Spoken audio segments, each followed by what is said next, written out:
All right, we're here live. So welcome everybody to our coffee and conversation this morning.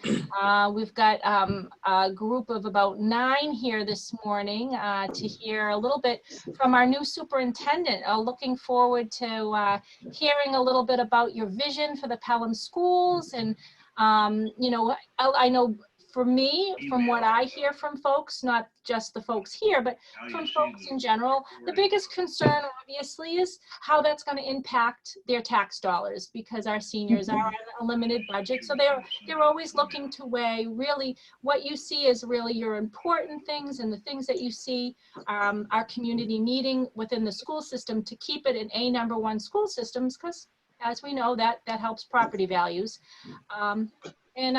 You know, how that whole balances out for you. And I'll get a little bit about maybe starting with a little bit about your background, where you're from, what you've done before you've come to Pelham, where you live. You don't have to give us like your street address. Well, I'm home right now. So first off, it's really good to have this opportunity to say hello, good morning. I have my coffee ready too, so I was happy to. Me too. There you go. So I was happy to have a coffee section. You're on ice. That's good. That's good. I haven't switched to iced coffee yet. It's still cool enough in the morning.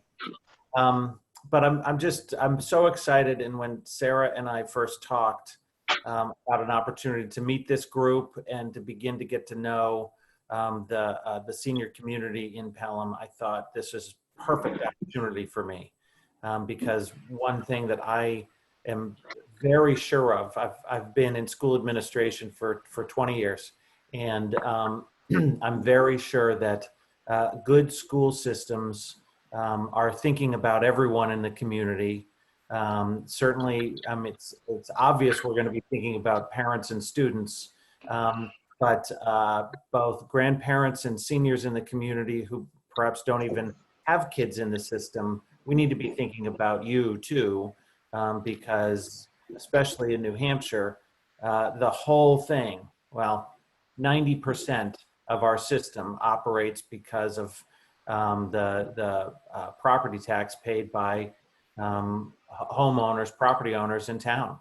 And so I want to make sure that you know me and that I can talk a little bit, as Sarah said, about my ideas. I actually don't start until July 1st, but I'm excited about the opportunity and I wanted to get a jump start on things. And so I think what I'd like to start with is just a little bit of background about me, so you know who I am and what I'm about. So I'm currently the assistant superintendent in Methuen, so it's just across the border, and a much bigger system. And for me, I've spent 1 year there, just a year. And while Massachusetts has lots going for it, I am very excited to be coming back to New Hampshire. I've been working in and living in New Hampshire for 16 years. And I live actually in Nashua, right in town. Yay! Yay, another Nashua person. Right. And a couple of the things that really drew me to Pelham, I'm very excited about the scale of the community. Methuen, while a wonderful place, is pretty big. And the high school alone has 2,000 kids, whereas in Pelham, the whole district has less than 2,000 kids. And I want people to know me, and I want to know parents and teachers and students. So I'm really looking forward to that. And the other thing that drew me to the community is it has, my whole time in New Hampshire, I've known Pelham as a strong community, and one that has not just expectations for the highest performing kids, but I think is a community that really looks out for all kids who are in the system. And I'm just I'm excited to be a part of that. And as I've gotten to know people, I've realized there's a lot of good people in the community, in the system already. And I feel like my job is to get us all pulling in the same direction. There's two things right out of the gate that I want to make sure we're talking about pulling in the same direction. One is that very difficult, very close vote for a renovation to Memorial School. Lost by about 30 votes in March, and would have been a new bond, new expense, would have had a tax impact, certainly. But I don't know if any of you have been in Pelham Memorial recently, but it's a facility that really can't stay unrenovated for much longer, and where we can still with confidence educate our kids to the standard we want. And so I intend to look really closely at whether or not there's any way to lower costs associated with it, or to be very honest, if there's any way we could perhaps also address full day kindergarten in the same effort to try and save money, because that's also something that Pelham, unlike other communities in the nearby, doesn't have. And so I do expect that that memorial project will come back, and I want to make sure that it is as lean and thoughtful as possible, so that it's something that the community can really get behind. Everybody, not just the parents of 6th, 7th, and 8th graders who understand the dilemma, but the whole community. And that said, I think probably if I had one big picture to say for Pelham, it's that it is a community that clearly cares about the success of all of its kids. And at the same time, there are pieces of the puzzle that aren't working for all kids right now. Memorial is one of those, and full day kindergarten, or the lack of that, is another. But I'd also say that some of our ability to challenge all kids at the high school level is something that I know we want to keep working on improving. There's a lot that kids can do in today's world, and I want Pelham to be a place where Pelham High School in particular, a place where they can discover what's most important to them. And actually, I'd say this last thing, which is Pelham School District has a good reputation in the community throughout the state as focusing on individual students, trying to make sure that each individual student has realizes his or her full potential. That's something that I am excited to join, and I want us to keep moving towards that goal, because we're definitely not there yet, but I think that we can continue with that momentum, so that every single kid becomes who he or she wants to be when they graduate from Pelham High School. So that's a little bit about me, and a little bit about my picture for where I want the district to go. I'm not here to cause a revolution. My goal is to keep us moving in a really positive direction and perhaps pick up some pace.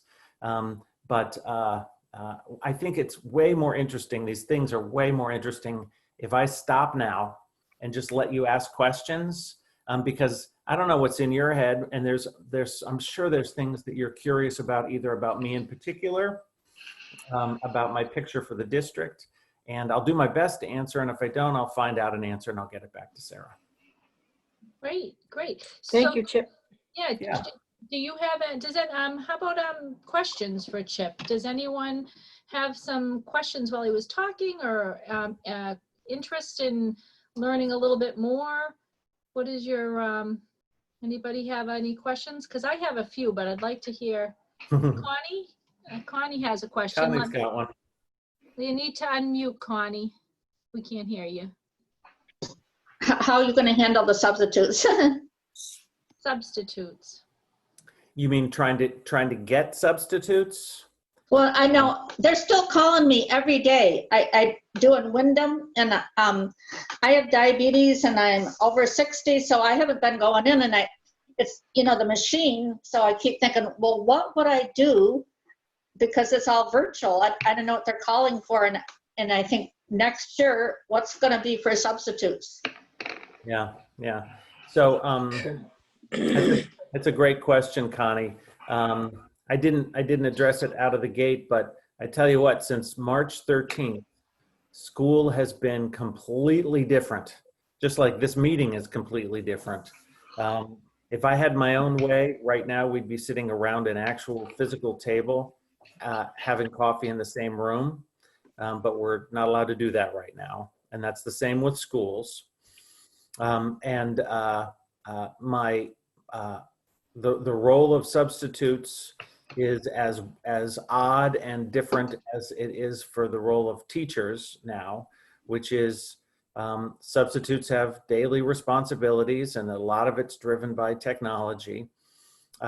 If Connie, I'm not sure that if I got the question right, but were you asking how to get off of the call list? No. I just want to know.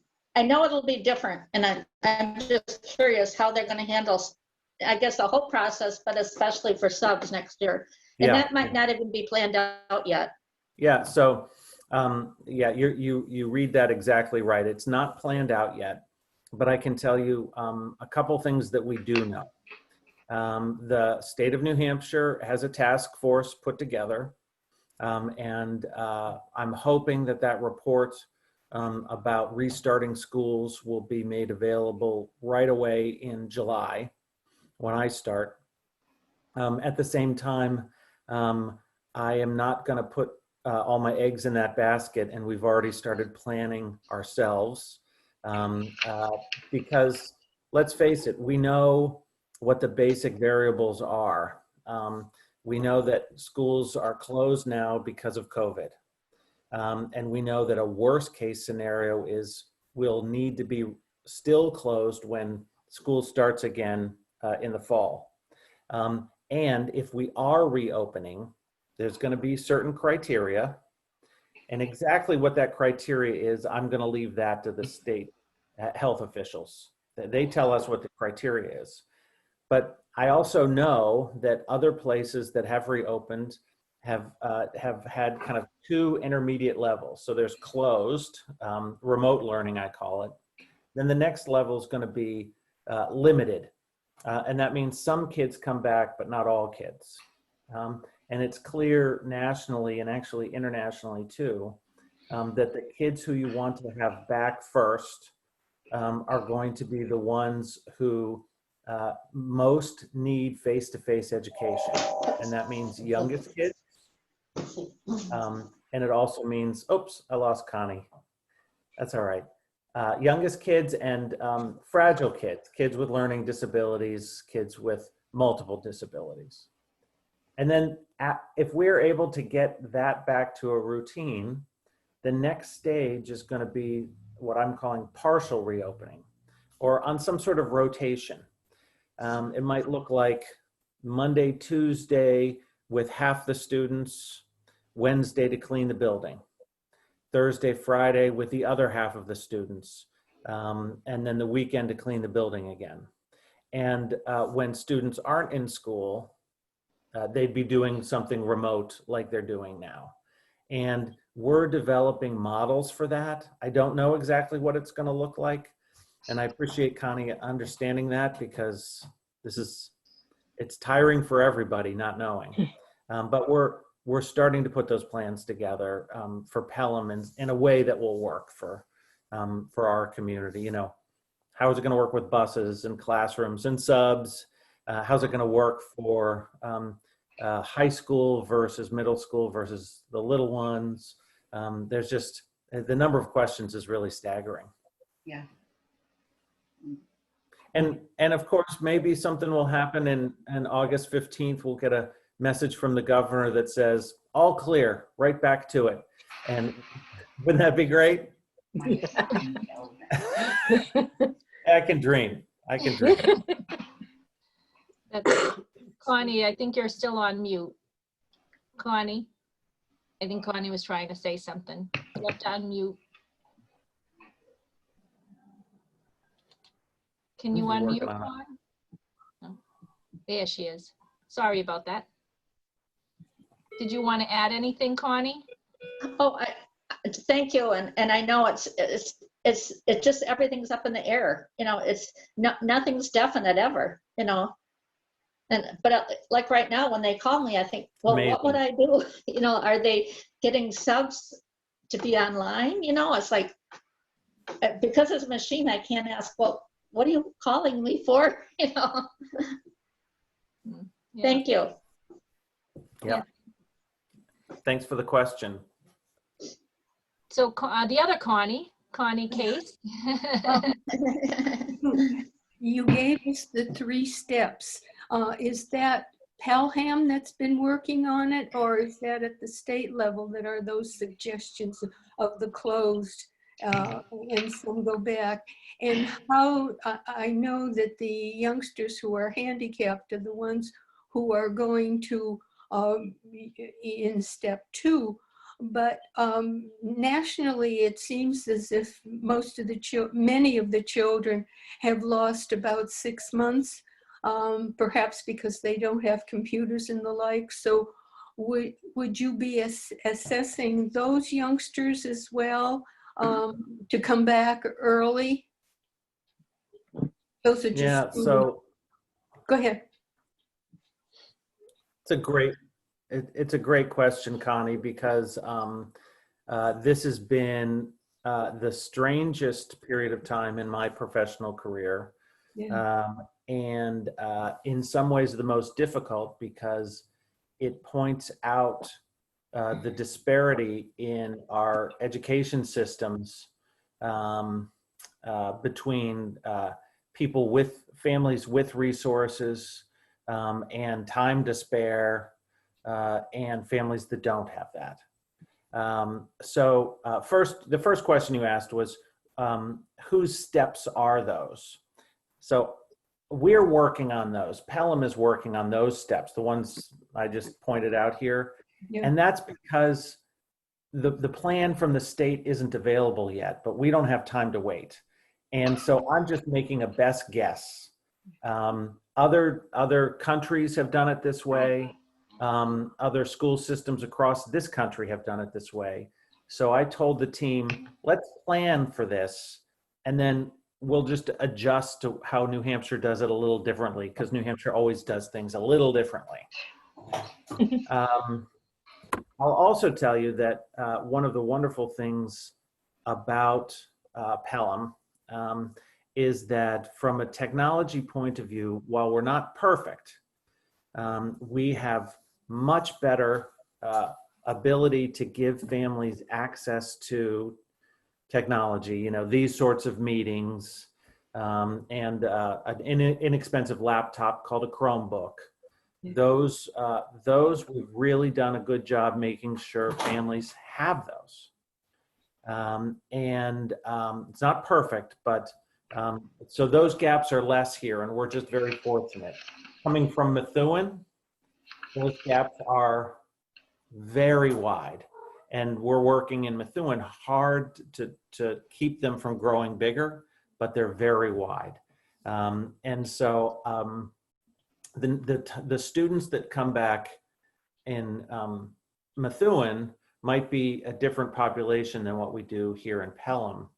I'll also tell you that I think that this had nothing to do with me, but the community in Pelham, I think, did a very smart thing. So school officially ended for new instruction on Friday, last Friday.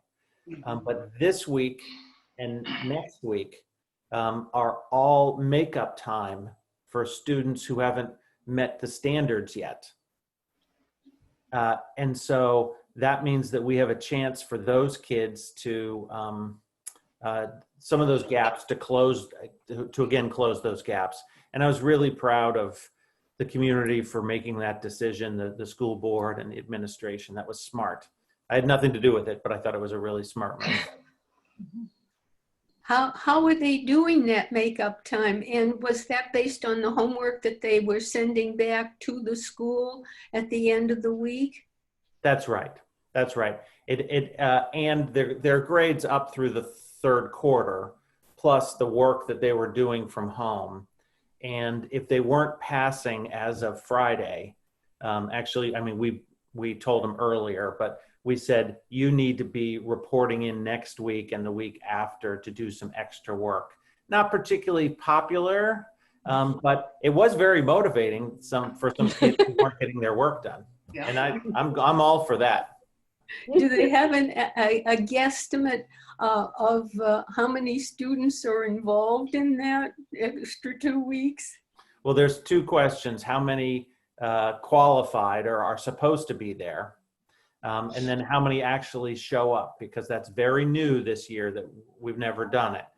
Because Pelham's had a very high rate of participation, but some communities it's as low as 50% of the students have just disappeared, and that's going to be very hard. Pelham is much higher than that, but I'll know more midweek when we see how these classes start, because these remedial classes makeup work is starting as we speak. It's happening right now. Now, is that makeup in the school, or no? It's all still remote. Actually, that's not true. A small amount of it is in the school. So we've set up some processes. You know, just like some stores have reopened. Oh. We've reopened the schools a little bit for some students these 2 weeks. Very good. Yeah, it is good. Yeah. It is good. I think it's must be extremely challenging. I can't even fathom, because running a senior center has been very challenging during this time, and switching to completely remote for a while, in trying to help people learn these remote systems has been really difficult and frustrating. And you know, now that we have them, I'm thrilled, because I'm hoping that we'll be able to use these kind of tools, the Zoom platform, going forward for programs that maybe seniors can't get out of their homes. Maybe they have a spouse or a brother or sister that they're caring for, that they can't leave, but they still want to connect and learn and participate. Right. So I'm excited that we have these options, but it's definitely been a challenge. I can't even imagine the challenges the school systems have been facing. Like you said, in Pelham is pretty lucky, because the socioeconomic base here is pretty stable.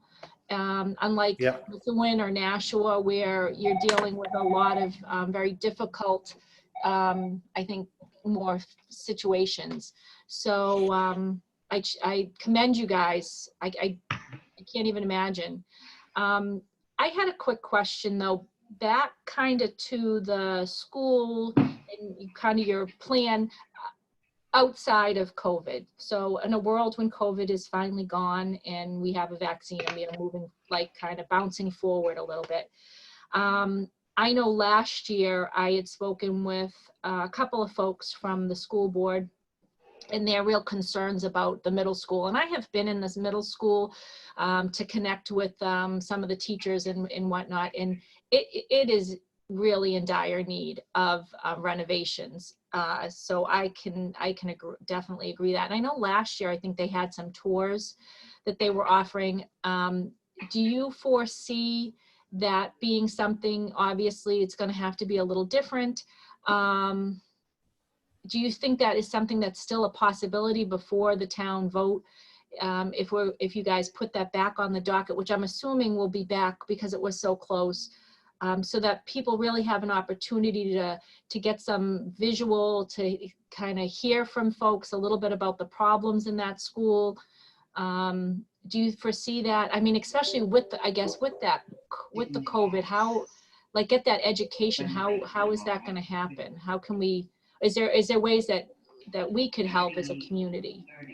Yeah, so it's a wonderful question. I appreciate it because it is, I think once you're in the school, it really clarifies why this this plan has gone forward. It's just not in the sort of shape that I think represents what the community is about.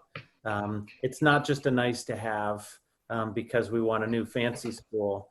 It's that it's really not sufficient at this point for what a community needs for its middle school. And in terms of sharing, I don't know what visits would be like, but I do know that I'm committed to having people really see it, because I think that's part of what's convincing. Mm-hmm. And B, I just want to, I don't know whether it'll be virtual or face-to-face, because we'll have to figure that out. But then the last thing, and this is really kind of a question that I have for the group, is very honestly, I think one of the things that may have gone wrong last time around is that we didn't explain or make the case to community members who don't have kids who are going to go through that system. And so I'm wondering if there's, if any of you could share with me what you or your friends might have as questions about whether or not to support this this renovation bond, which will likely, given the school board, be on there again next March. Is there any, like, what are the questions that people have that haven't been answered?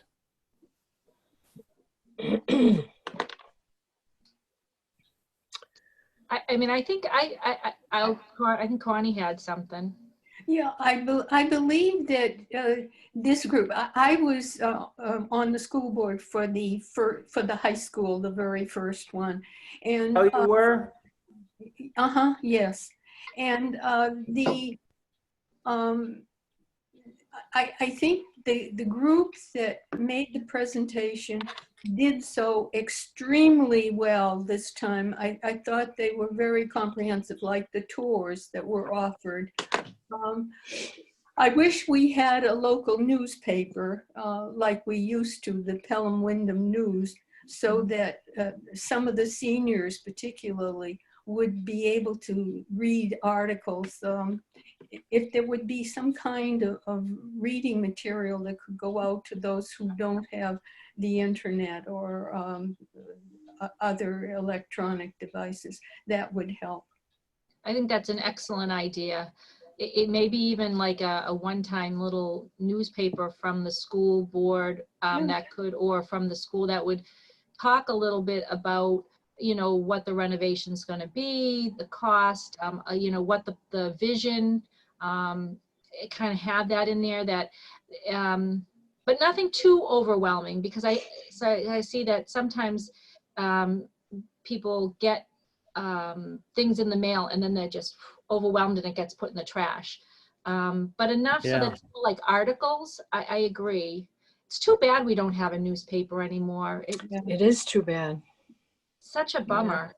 Yeah. It is. Janet, did you have something? Yeah. Hi, everybody. Nice to see you. Nice to meet you, Chip. I'm Janet. Nice to meet you, Janet. And welcome to Pelham. You.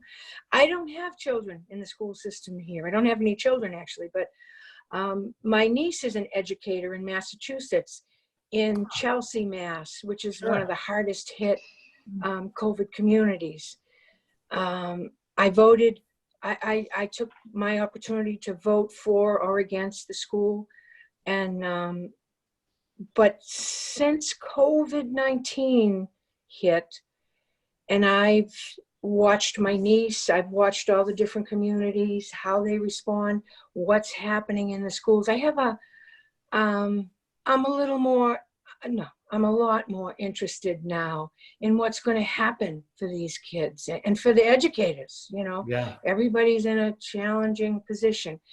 And two of my nieces and nephews are athletes, so I've traveled all over New England to different schools. And I have a maintenance background, so every school I go into, it's either beautiful and brand new, or it's in the middle, or it's on the low end. And so I've developed a new interest. I can't wait to brag to my niece that I've met the superintendent today. And yeah, you know, the information, I would have to agree with Sarah. If something comes in the mail, I don't know if I would, I don't know what I would do with it. Maybe now I would look, but also the senior center is a great source for me, a great resource for me. And we've had some interactions with students in Pelham, and those are one of my favorite programs. They're small. I wish there were more. Yeah. But Sarah and I talked about that. yeah, I love interaction between the seniors and the students. I think there's a great, you know, I love it. I wish there much more. But, you know, I'm just kind of listening. And, Yeah. you know, they say you don't jump in, you know, you don't jump in with both feet. You know, you test the water first. So it's very interesting to me. You know, there's a lot of different things, you know, the property taxes, all that stuff. I know there's a lot involved. Oh, yeah. I can't even imagine. I looked at a list yesterday from Massachusetts of the requirements for opening new businesses. And I thought, my God, how do you go through that checklist? How do you do that? But you do it one thing at a time, I guess. That's right. So thank you to you and all of you that are working so hard to get the train back on the tracks. And, you know, I look forward to seeing what's going to happen here in the Pelham community. Thank you. Paula, did you want to add? I just want to kind of make a statement. It's like, Thanks, Janet. Thank you very much. That's I am all for Memorial School being renovated. I think it's needed desperately, but I'll be honest with you, I'm really torn. I know the school needs it, but I'm also torn about the taxes, because when they sent the breakdown, the first year wasn't too bad. It's the second year that tax rate was, it seems like it's going to go up quite a bit. And I guess that's, like I said, I know the school needs it, but I'm also concerned about the taxes. So I'm really got to give it a lot of thought. Yeah, I appreciate, Paula, the honesty, because I think a good citizen needs to think about both of those issues, really all of them. I have not looked closely at the cost. I know that the school board and the Superintendent Furbish, who's moving on, worked hard on that plan, but I'm going to see whether there's things that we could do that could be less expensive, because I want you to know this.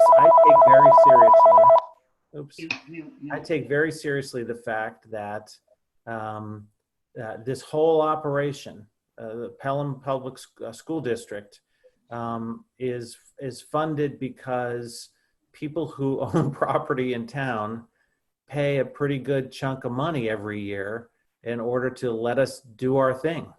And so I take it very seriously. And so, that, of course you have to think about that, Paula. It's, you need to be careful. Yeah, I appreciate the fact that you are honest with us as well. I mean, that dialogue between what you would love to see. I mean, I think in any department head, we do this through the town as well. We look at our departments and we figure, okay, this is really what what we would love, like, man, would I love to have an elevator to get people upstairs or whatever. But then you look at, okay, how much is it going to cost, and how many people is it going to serve, and what's the final outcome going to be? Is it going to be worth that tax impact? I mean, we're all, I think, very conscious of that. You have to be, because it's you know, public money is just,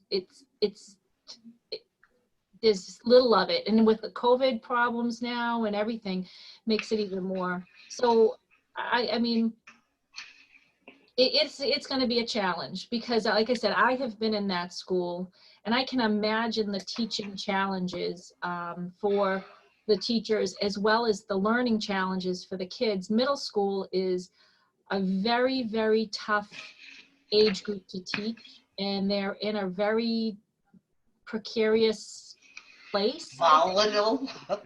Yeah, right?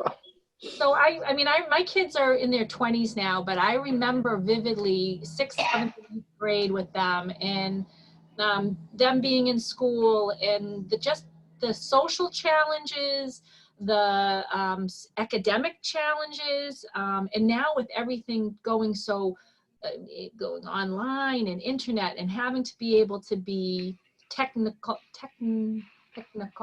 technology based, I guess, to keep up and to keep these kids ready for high school. Yeah, it's a challenge. You got a lot of work, even in a small community like Pelham. Yeah, that's right. Yeah, Connie Case. You also, speaking of monies, but this time switching to the kindergarten, you also said that one of your goals is to establish full-day kindergarten. What are the costs, and what are the additions that have to go on for the all-day kindergarten? Teachers, classrooms, numbers? Yeah, so I don't know that yet. That's a first order of business as I develop a budget proposal. I know that it's been, I've read, it's been developed in the past, but I don't have those figures ready yet for what it would look like to put in. The general concept is that currently Pelham has a half-day kindergarten. And we run, I think it was five or six classrooms, because they're half day, you have morning and afternoon sessions. So those 6 become 3 rooms. So you'd need 3 more rooms if you expanded to full day, is the basic idea. Then there's a facility question that I want to sort out compared to the renovation and the space we have at Pelham Elementary. Kindergarten's currently housed, actually very nicely for me, it's in my office. And so I have kindergarten classes just on the other side of the wall, which is an absolute joy for me. That's when I need a break, I can go hang out with 5-year-olds. But Yes. but I don't have the specific costs yet, Connie, but that is, I can tell you've been on the school board, because those are the questions that I need to have answered when we put the budget together. Thank you. Yep. Can I, just one last question, actually, based on what's going on right now in the country regarding the racial divide that's going on right now, and a lot of the protests and rallies and whatnot. Pelham isn't a super diverse community. I think there's only a small percentage of minorities here in the community. But I think it is an important thing to teach to all of our students. And I'm just wondering, does the high school or the middle school have curriculum developed to help teach people about American history when it comes to Blacks, people of color, and as well as going forward, do they have any, I don't know, like, I know in Nashua they do some, like, you know, just basic programs to talk about dealing with injustice, that kind of stuff. I don't know. I'm not familiar because my kids aren't from Pelham, but with everything going on, is that something that is already being addressed? Do you know if that's something that's going to be added? Yeah, so I really appreciate that you would ask that, and I can tell you I'm not as familiar yet with the Pelham curriculum, but I know that as a requirement, I know that Pelham has civics education relative to the role that a citizen has in affecting change in government. That's a New Hampshire requirement, and I know that it's already in place in Pelham. That said, I suspect, just as a professional educator, I suspect that this might be a change in a meaningful social change that schools are going to have to address when we come back. That the civics education that we've had in the past isn't sufficient, and I recognize that Pelham isn't the most diverse place in terms of African American students, but it's not zero. The other thing is that questions of injustice aren't exclusive to places that are diverse, and so I think that there's going to be a lot of opportunity for good discussion when we get back. I don't know what it's going to look like yet, though. I just don't know. And one thing that I have become convinced of is that it's time to talk about it.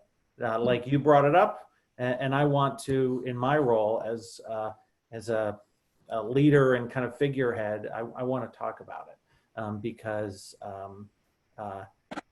for too long there's been injustice that we just live with, and my thinking has changed that's something that needs to. I'm not going to sit quietly by.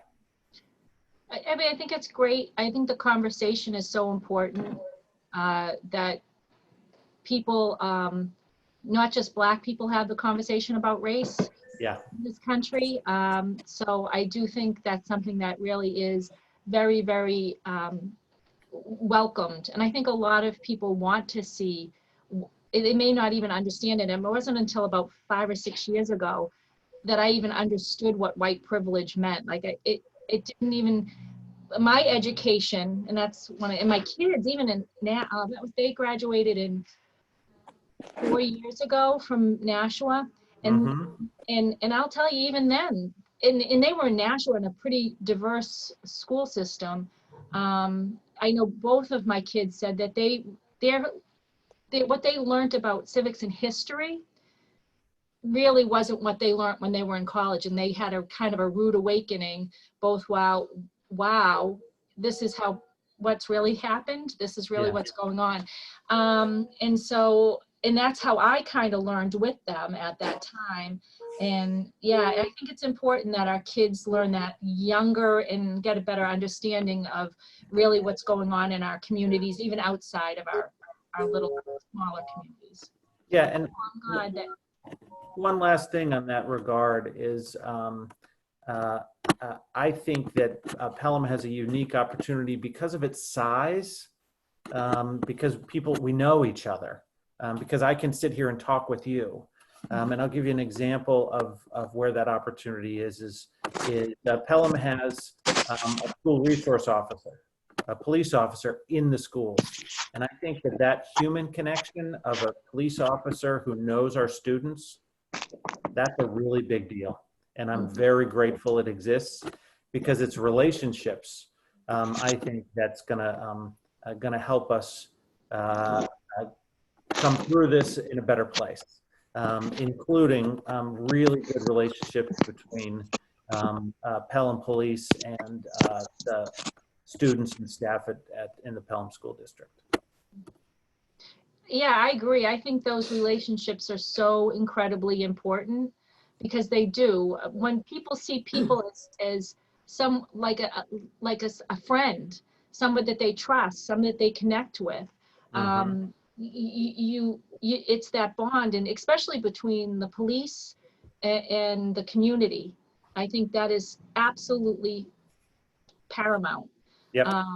So yeah, and I think it's like I said, and I think having that that in the school system is super important. You know, I think it is a vital part of education, is understanding those types of things, and it's great that you guys are at your that's something that you're looking at too. So thank you. Yep. Yep.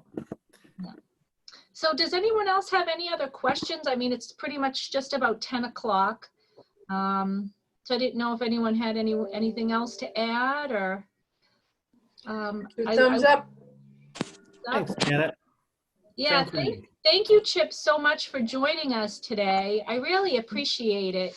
I'm finding these little coffee and conversation groups really helpful to learn a lot about people in our community, and a lot about some of the wonderful staff and the people that and the work that's being done here in Pelham.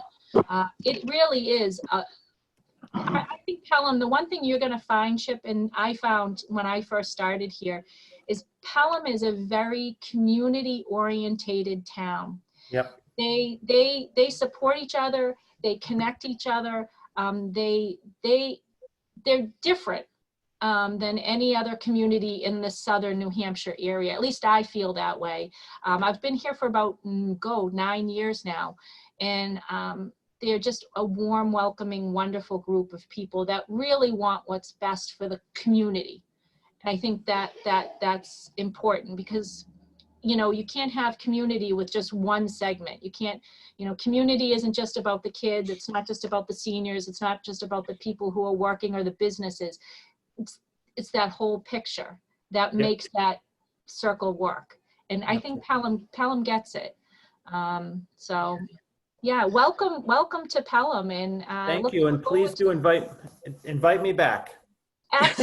Absolutely. You know what? Definitely, maybe in August or September, once you get more involved in really looking at your budget and looking at what's going on. That'd be good timing.